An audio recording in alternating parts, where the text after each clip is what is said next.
पारदर्शिता राष्ट्रहित का महत्वपूर्ण विषय है। इस विषय पर व्यापक चर्चा, गंभीर विचार विमर्श इस सदन में होना आवश्यक है। पूरा देश चाहता है कि सभी मान्य सदस्य इस विषय पर सार्थक विचार विमर्श करें, अपने अनुभव साझा करें, अपने विचार रखें और रचनात्मक सुझाव रखें ताकि हम एक बेहतर कानून बना सकें। कानून जितना बेहतर होगा, मेरा मानना है परीक्षा प्रणाली के अंदर विशिष्टता और प्रामाणिकता भी हम सुनिश्चित कर पाएंगे। इसलिए मेरा सभी मान्य सदस्यों से आग्रह है कि हम इस चर्चा को सकारात्मक रूप से संसदीय परंपराओं, नियमों और मर्यादाओं के अनुरूप रखें ताकि एक अच्छा सकारात्मक देश हमारे देश के युवा विद्यार्थियों के बीच में जाए। माननीय मंत्री महोदय,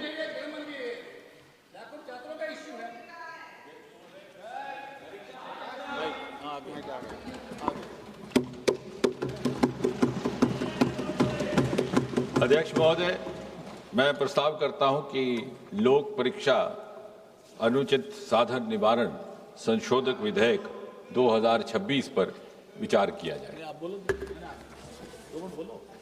Speaker sir, this bill which was introduced yesterday is in fact an amendment to the earlier bill, Public Examinations Prevention of Unfair Means Act 2024, which was also brought by this government, and not only brought, it was perhaps the first of its kind in the history of independent India.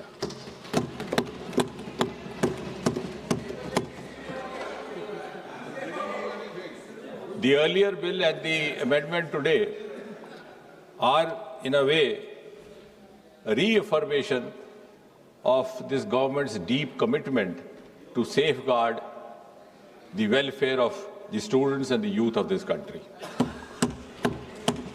And at the same time, it is also a reiteration of Prime Minister Modi ji's resolve not to allow anyone to compromise with the future of the children of Mother India. And therefore, this bill can be described in a way as a milestone legislation in the history of Indian Parliament. अब ये जो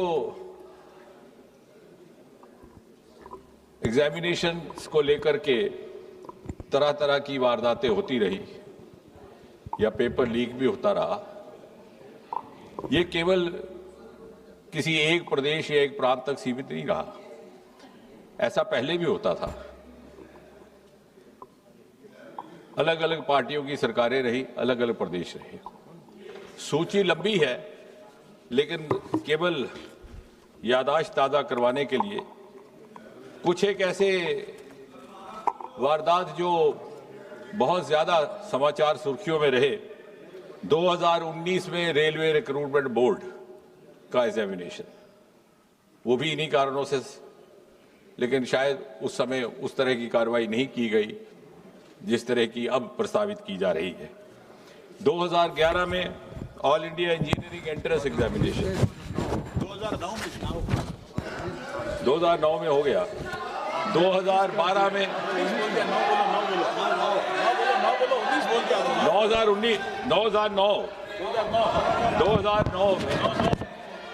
2009 में railway recruitment board, 2011 में वेणुगोपाल जी, by changing figures or digits, you cannot change the record.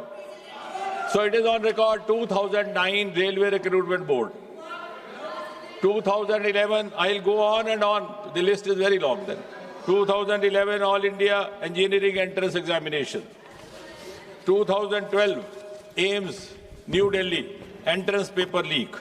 2013 Maharashtra Secondary Certificate Examination.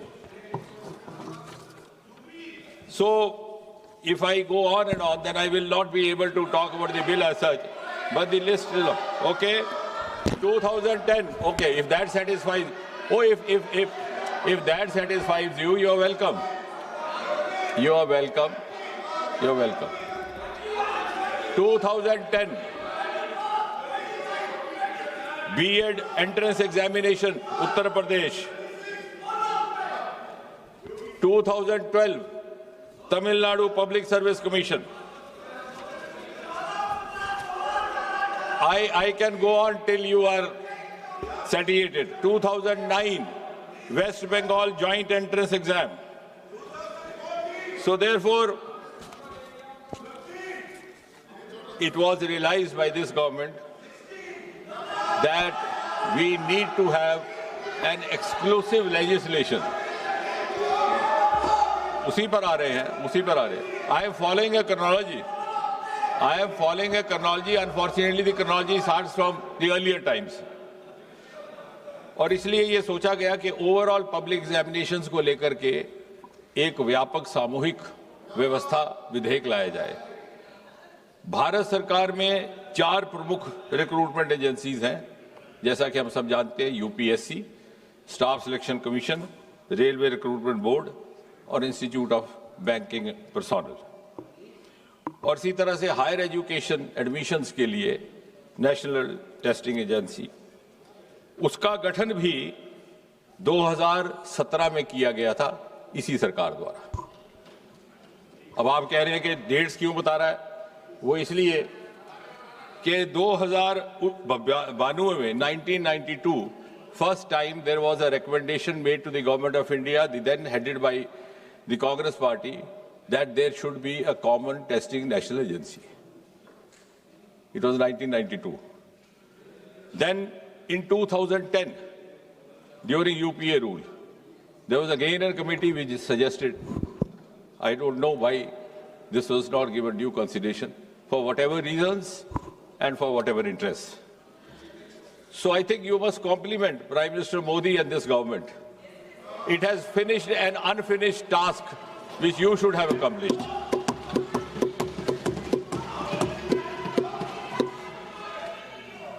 और इसलिए for the first time in 2024 this bill was brought in.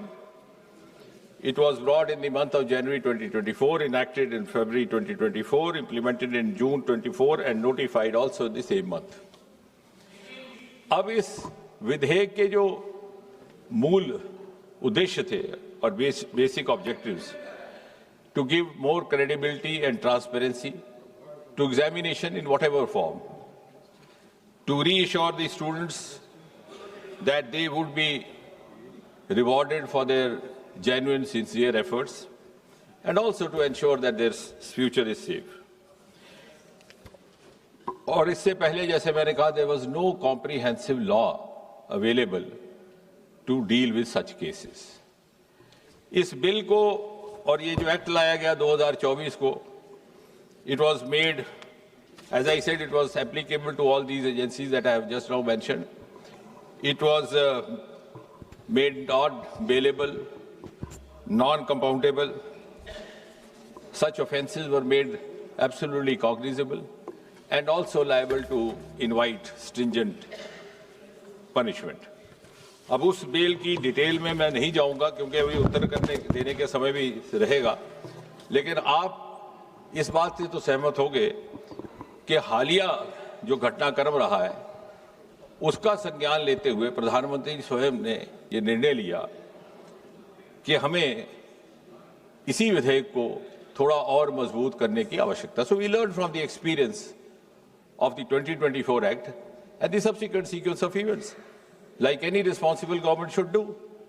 And therefore, this amendment is being brought in to make the law more stringent, and to ensure speedy justice, so that the credibility of all these exams gets enhanced and gets reinstated. Mota isme, because then we have others to speak, and finally I'll come out with the reply. जो subsection 1 of section 10 था, उसमें था कि any person or persons involved will be liable to a punishment not less than 3 to 5 years and a fine up to 10 lakh. आज ये जो amendment लाया जा रहा है, इसके तहत the same duration of imprisonment has been made not less than 5 to 10 years and fine up to 50 lakh.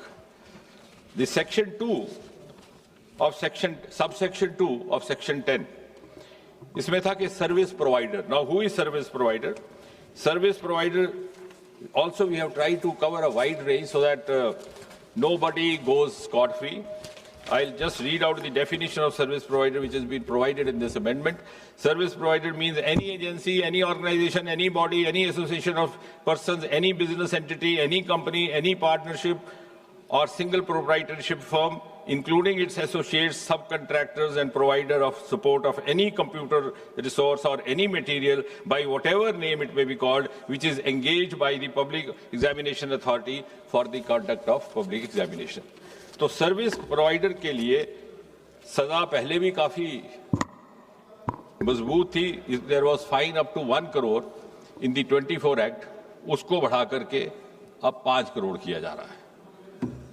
इसके साथ साथ the recovery of the proportional cost of exam, और सबसे महत्वपूर्ण कि 2024 के कानून में यह भी लिखित था कि the provider will be board from conducting any exam for the next 4 years.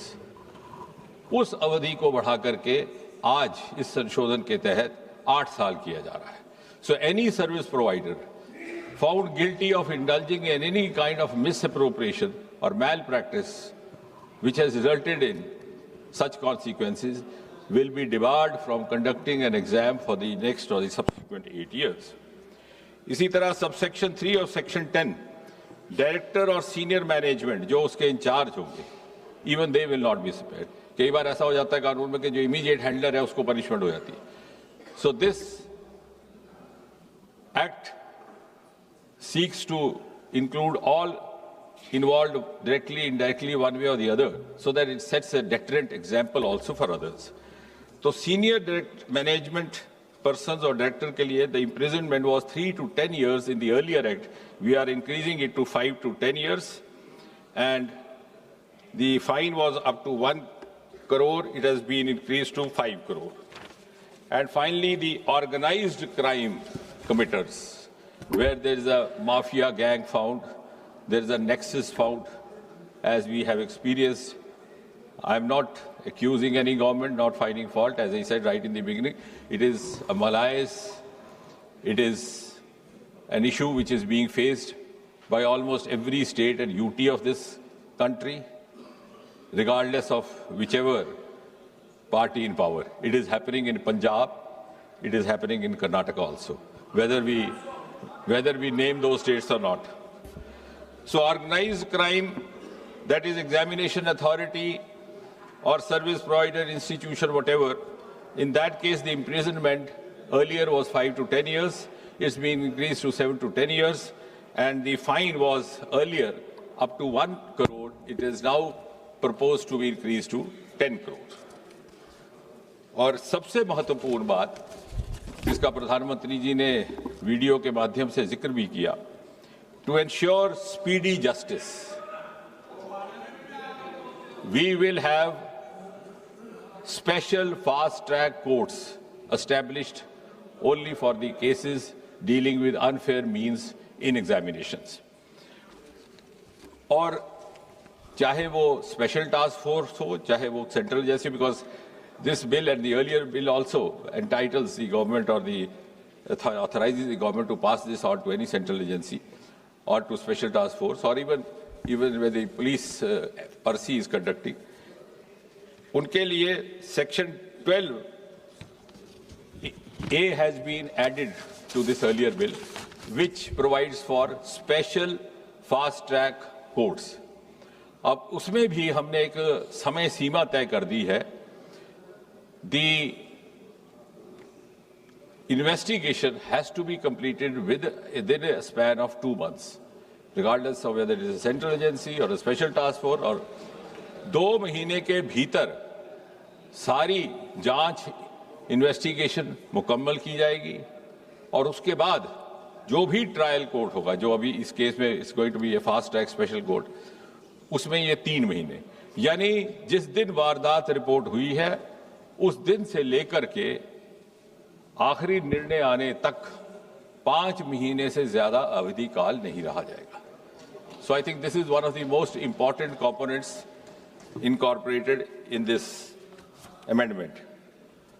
और उसके बाद भी अगर कोई अपील करना चाहे तो appeal will not be less than double bench of a high court and appeal within 30 days, that too if there are justifiable grounds to satisfy the crowd। इसके साथ ही साथ इससे जुड़े जो और जुर्म होंगे, जो और क्राइम होंगे, they will also not go unattended और स्कॉट फ्री। जो हमारी भारतीय न्याय समिति के प्रावधान है उसके अंतर्गत उनका भी निवारण करने का प्रावधान रहेगा। और इसलिए मेरा ये निवेदन है कि एक बड़ा ही महत्वपूर्ण विधेयक लेकर के आए हैं हम, और सरकार की प्रतिबद्धता का आप इसी बात से अनुमान लगा सकते हैं कि इसी विधेयक के लाने के साथ ही साथ हमारे लॉ मिनिस्टर साहब की ओर से भी एक प्रस्ताव जारी कर दिया गया कि वक्त ज़ाया ना हो तो ये जो स्पेशल फास्ट ट्रैक कोर्ट्स हैं इनको स्थापित करने का भी क्रम साथ ही साथ प्रारंभ किया जाए। उसमेे दिल्ली, मुंबई, कोलकाता, मध्य प्रदेश, बिहार, उत्तराखंड में पहले ही इन्होंने गठित कर दिया है और आने वाले दिनों में बाकी स्थानों पर भी। इसके साथ ही साथ अभी कल ही प्रधानमंत्री जी ने एक महत्वपूर्ण घोषणा करते हुए एक टास्क फोर्स का भी ऐलान किया है to recommend reforms to make the exams systems leak proof. उसमें कुछ एक बड़े वरिष्ठ लोग सम्मिलित किए गए हैं who belong to the world of academics, world of technology and who are known to have expertise and experience in these domains. Mr. Nandan Nilekani, co-founder Infosys, Mr. S. Somnath, ISRO chief, Tapan Dekka, ex-DIB, Mr. V. Kamakoti, director IIT Madras, Chennai, और इसी तरह से हमारे 2 और member भी उसमें शामिल हैं, एक फॉर्मर सेक्रेटरी एजुकेशन और एक टेक्नोलॉजी एक्सपर्ट। और साथ ही साथ जो राधा कृष्ण कमेटी गठित की गई थी 22 जून 2024 में, उसमें से जो मोटी मोटी 46 की रिकमेंडेशंस थी उसमें से भी लगभग 76% अर्थात 35 इंप्लीमेंट हो चुकी है। तो कहने का कुल मिलाकर के तात्पर्य यह है, बहुत समय ना लेते हुए, कि सरकार की नीति बड़ी ईमानदार है और ये संशोधन भी एक बड़े ईमानदाराना प्रयास के तहत लाया जा रहा है। और मुझे विश्वास है कि किसी भी दल के नेता को या किसी भी पार्टी के किसी भी माननीय सदस्य को इसमें कोई आपत्ति नहीं होगी। यदि आपत्ति हुई